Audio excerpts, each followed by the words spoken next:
नमस्ते। आज हम एक फिल्म की कहानी में गहरे उतर रहे हैं, एमिली द क्रिमिनल। हाँ, ये कहानी काफी दिलचस्प है। हम समझने की कोशिश करेंगे कि इसकी मुख्य किरदार एमिली कैसे हालात को भंवर में फंसती चली जाती है। बिल्कुल, ये कहानी एमिली की है, जो कॉलेज के भारी भरकम कर्ज में डूबी हुई है। हाँ, और वो जो फूड डिलीवरी की नौकरी करती है वो उसे पसंद में नहीं है। बिल्कुल नहीं, पैसा भी ज्यादा नहीं मिलता, बस कर्ज चुकाने में ही चला जाता है।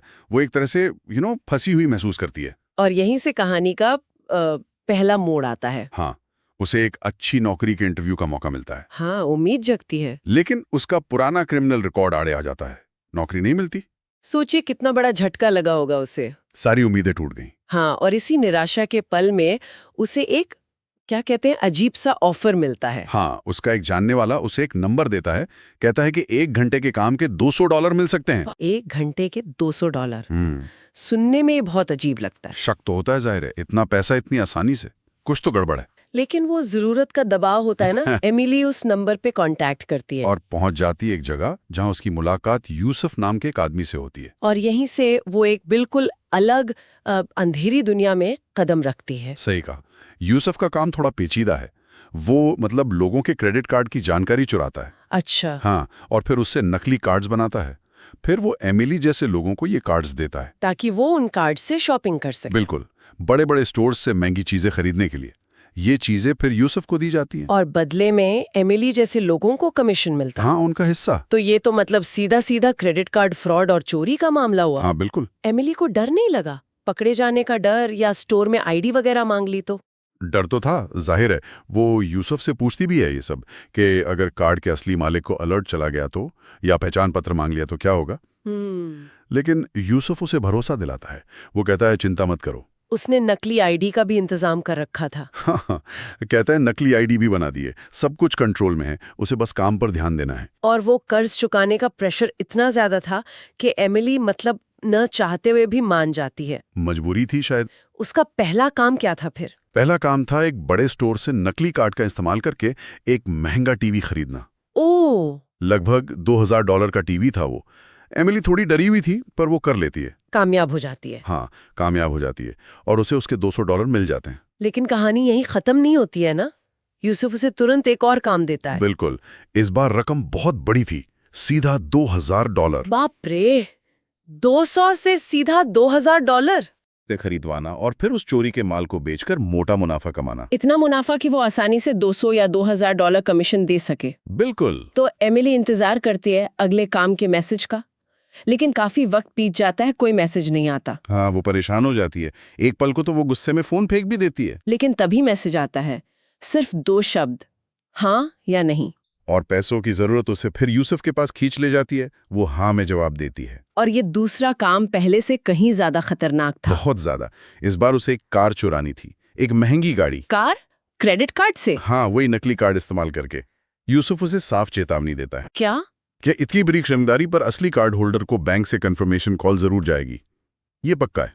ओह, तो फिर? इसलिए सब कुछ तेजी से करना होगा, सिर्फ 8 मिनट के अंदर। कार पसंद करो, पेमेंट करो और निकलो। रफ्तारी बचाओ है। 8 मिनट में कार खरीद के निकल जाना, ये तो बहुत ही ज्यादा रिस्क था। हाँ, पर एमिली ये चुनौती स्वीकार कर लेती है।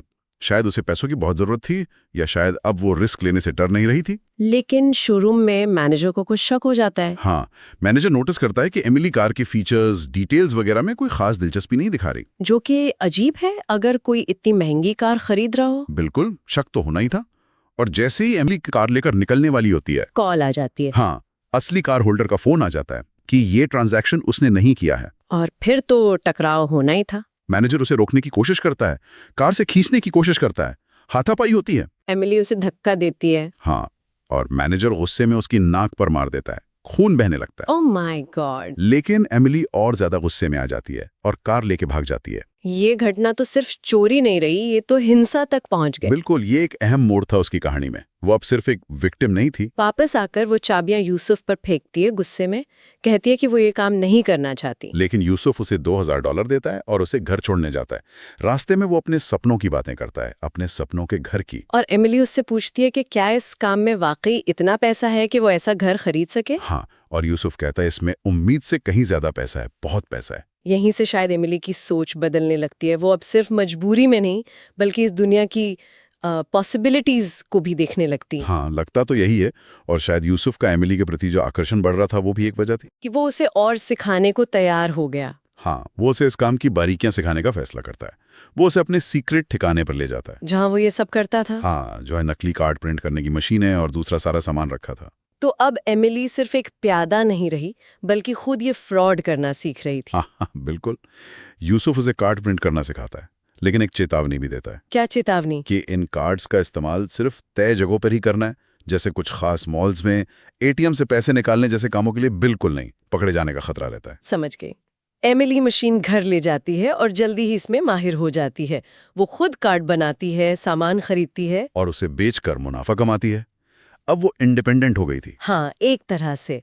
ये बात जब वो यूसुफ को बताती है तो वो काफी इम्प्रेस होता है। उसने क्या कहा? वो कहता है, तुम होशियार लड़की हो, हमें पार्टनरशिप करनी चाहिए, साथ काम करना चाहिए। लेकिन तभी कुछ गड़बड़ होती है। हाँ, तभी यूसुफ का चचेरा भाई खलील वहां आता है और एमिली को देखकर अजीब सा रिएक्शन देता है, जैसे उसे एमिली का वहां होना पसंद ना आया हो। ये शायद आगे आने वाली मुश्किलों का इशारा था। बिल्कुल। कहानी में एक और परत तब जुड़ती है जब एमिली को लूट लिया जाता है ना? हाँ, वो एक डीलर से मिलने जाती है चोरी का माल बेचने के लिए, लेकिन वहां कोई नहीं आता। और जब वो घर लौटती है तो वही डीलर और उसकी एक साथी उस पर हमला कर देते हैं, चाकू दिखाकर उसके सारे पैसे लूट लेते हैं। ये तो बहुत बड़ा झटका था। हाँ, वो बिल्कुल सदमे में थी।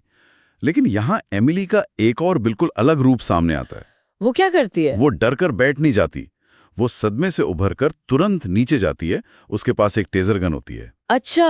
वो उससे उस डीलर पर हमला करती है और धमकाकर अपने सारे पैसे वापस छीन लेती है। वाह, मतलब वो बिल्कुल बदल चुकी थी, अब वो खुद बदला लेने लगी थी। हाँ, वो दिखाती है कि वो कितनी बेरहम हो सकती है। अब वो सिर्फ शिकार नहीं थी, वो शिकारी भी बन सकती थी। इस घटना के बाद एमिली और यूसुफ का रिश्ता और गहरा होता है। हाँ, एक पार्टी होती है, एमिली यूसुफ को बुलाती है। वहां वो खुलकर अपने प्यार का इजहार करते हैं। यूसुफ उसे अपने सपनों के घर भी ले जाता है, अपनी माँ से मिलवाता है। एक पल को लगता है कि शायद अब सब ठीक हो जाएगा, शायद वो एक नॉर्मल जिंदगी जी सकते हैं। लेकिन तभी यूसुफ का वही चचेरा भाई खलील फिर सामने आ जाता है। हाँ, और इस बार वो यूसुफ की माँ के सामने ही एमिली पर इल्जाम लगाता है। क्या इल्जाम? कि एमिली ने नियमों का उल्लंघन किया है।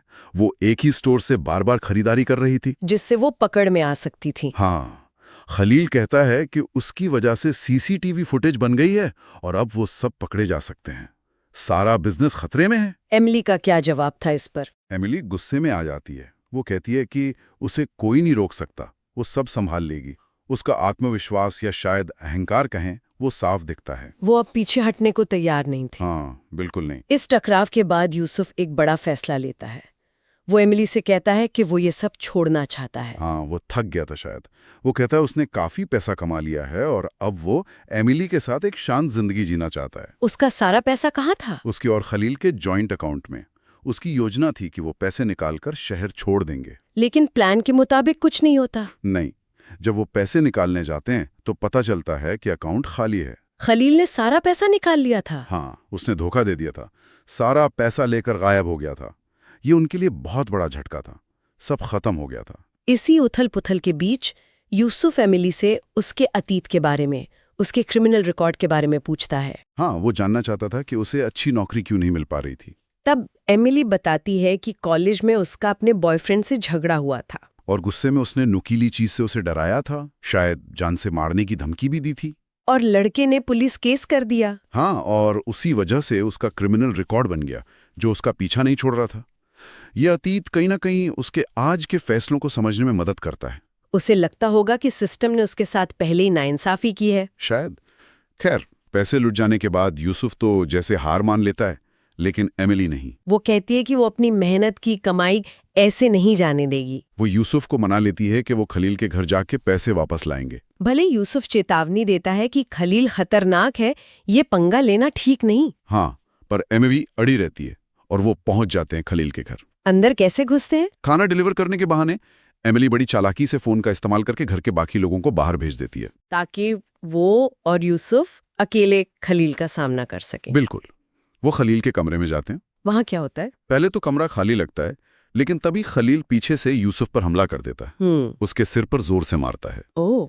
वो एमिली पर भी चाकू से वार करने की कोशिश करता है। जबरदस्त हाथापाई होती है। और एमिली आत्मरक्षा में उसी के चाकू से उसे घायल कर देती है। और फिर धमकाकर पूछती है कि पैसे कहाँ हैं? हाँ, खलील बताता है कि पैसे फ्रिज में रखे हैं। एमिली पैसे लेती है और घायल यूसुफ को सहारा देकर कार की तरफ ले जाती है। हाँ। उन्हें भागना था। हाँ, लेकिन अंत इतना आसान नहीं था। क्या हुआ? जैसे ही वो कार तक पहुंचती हैं, उन्हें पता चलता है कि चाबियां गायब हैं।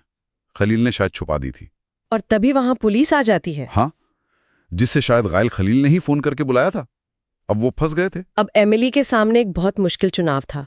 यूसुफ घायल था, चल नहीं पा रहा था, पुलिस आ चुकी थी। यूसुफ को देखती है। हाँ, और फिर कार से पैसों का बैग उठाती है और अकेले भाग जाती है। उसने यूसुफ को वहीं छोड़ दिया। हाँ, ये कहानी का सबसे शॉकिंग पॉइंट है शायद, जहां वो अपने साथी, अपने प्रेमी को पीछे छोड़कर अपनी जान और पैसा बचाने का फैसला करती है। पुलिस यूसुफ को गिरफ्तार कर लेती है।